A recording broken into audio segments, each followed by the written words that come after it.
Баршаңызға сәлем, сіздермен Айнұр. Менің каналыма қош келдіңіздер. Бүгін сіздермен учпучмактың рецебімен бөлісемін. Сондай дәмді, күшті болып шығады. Бізге қажетті ингредиенттер ол жылы сүт 300 мл, 550 грамм ұн, 1 ас қасық қант, 5 ас қасық сұйық май, 7 грамм дрожжи, 1 дана жұмыртқа және де 1 шай қасық тұз. Жылы сүтімізді ыдысқа құйып аламыз. Оған қант пен аштығымызды қосамыз.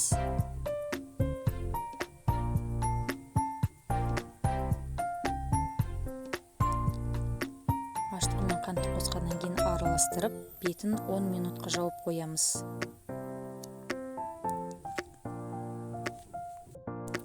10 минут өткен соң сұйық майымызды құямыз. 1 жұмыртқамызды қосамыз.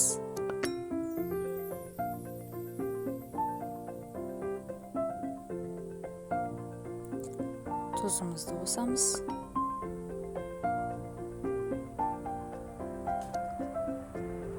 Және де ұнымызды 2 бөлікке бөліп, жұмсақ қамыр илейміз.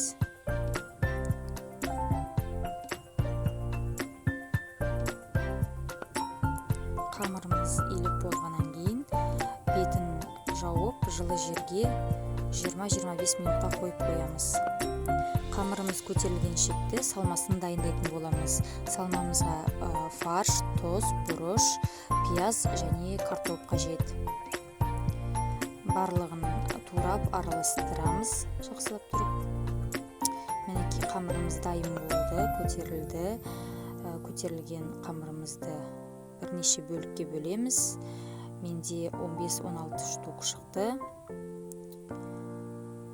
Осындай бөліктерге бөліп,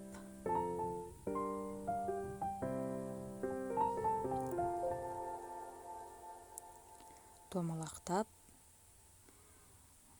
5 минутқа қойып қоямыз.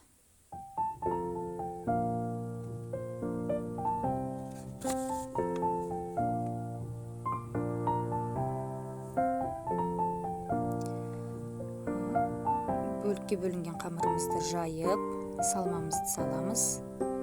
Салып, осындай 3 бұрышты етіп түйеміз. Осындай 3 бұрыштар жасап,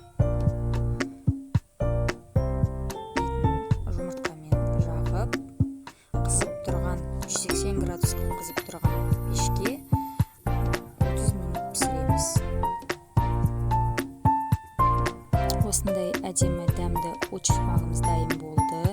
Назарларыңызға көп рахмет. Менің каналыма тіркелуді ұмытпаңыз және де лайк басып отырыңыз. Сау болыңыз.